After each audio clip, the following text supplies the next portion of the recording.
बोल. Hello students. So this is your last practical, that is paper chromatography.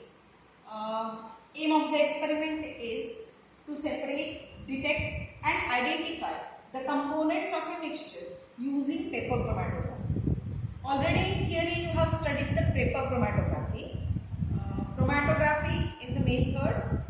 By using this method you are able to separate, estimate and identify a large number of chemically similar components.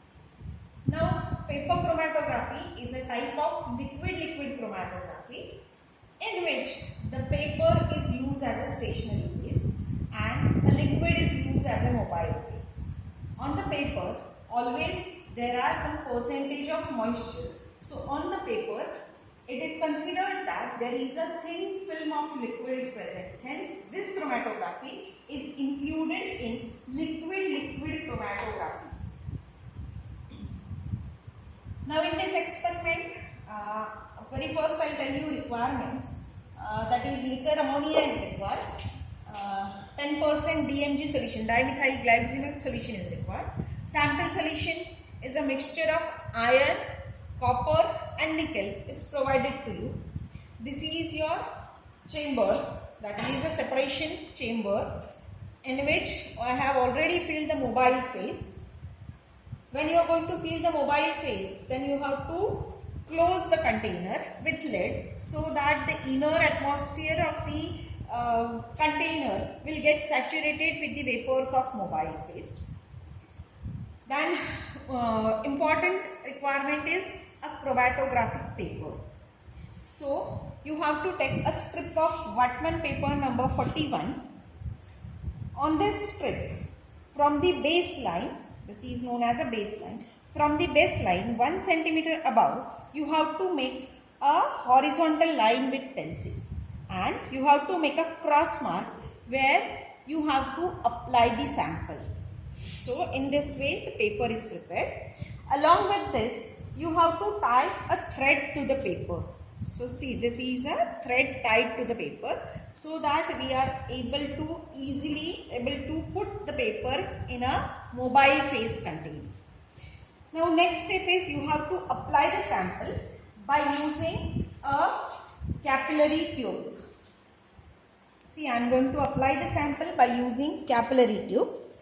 You have to apply the sample in such a way that a small spot of sample is applied on a cross mark. You are able to see that a very small spot of sample is applied. Allow it to dry completely and then again apply the sample on the same spot. Repeat this process for 3 to 4 times so that the sample is applied properly. So as I have told you that you have to apply the sample 3 to 4 times. So I have applied the sample for 3 to 4 times, dried completely. Now you have to insert this paper in a mobile phase container. You have to insert in such a way that just baseline of the paper will touches to the mobile phase. Instead of this thread, even you are able to use the paper clip. So I am going to insert the paper in a mobile phase container.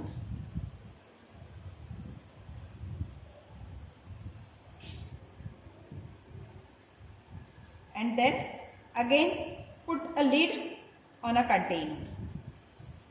Now you are able to see that the mobile phase is traveling upward, that is in ascending direction, and you are able to see the paper is moistened.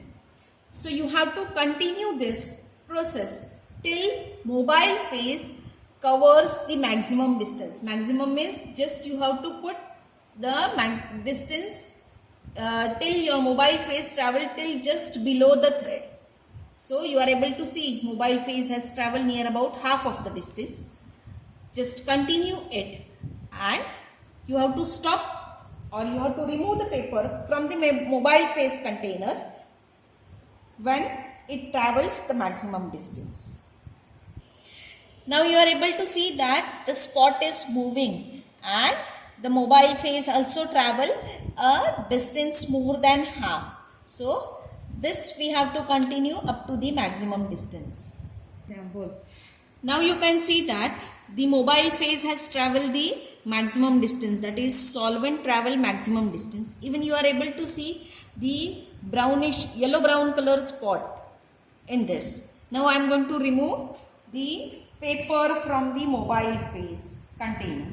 So remove it, allow to dry it.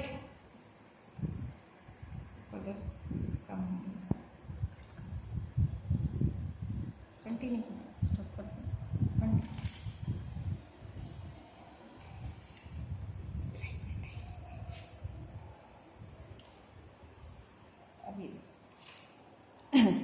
Now very first you have to make a mark for solvent run with pencil. So this is a mark for solvent run, as well as you have to make the mark for iron. So this is a iron spot. Now for detection of copper, you have to put the paper in ammonia container. So this is a liquor ammonia container. Just you have to put the paper in ammonia vapors. Not necessary to dip it. So just I am going to put it. You are able to see.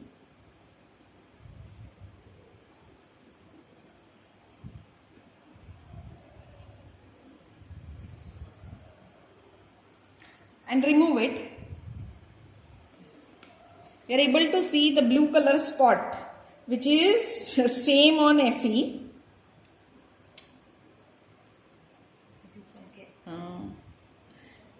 So this is blue color spot for our copper. And next you have to apply dimethyl glyoximate solution by using brush. So you are able to see the pink color spot. This pink color spot is for nickel. So this is also marked with the pencil. Now you have to find out RF value determination. So RF value is retardation factor value. Formula for RF value is distance travelled by solute to the distance travelled by the solvent. So already I have run one paper chromatography, and in that you are able to see the spots more clearly. See, this is origin line. This is distance travelled by the solvent. This is distance travelled by iron. This is distance travelled by copper, and this one is distance travelled by the nickel. You are able to see brownish yellow brown color spot for Fe, bluish color spot for copper, and pink color spot for nickel. Now you have to find out distance travelled by the solvent, which is 8 centimeter, distance travelled by iron 5.2 centimeter, distance travelled by copper 4.7 centimeter, and distance travelled by nickel is 0.5 centimeter. Then by using RF value formula, find out RF value for iron plus 3, copper plus 2, and nickel plus 2.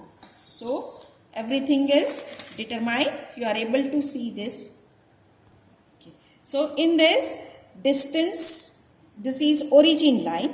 Distance travelled by the solvent is this, which is 8 centimeter. This is a distance travelled by the iron. This is distance travelled by the copper, and this one is distance travelled by the nickel. So by using this, you have to find out RF value. So this is all for the practical. Thank you.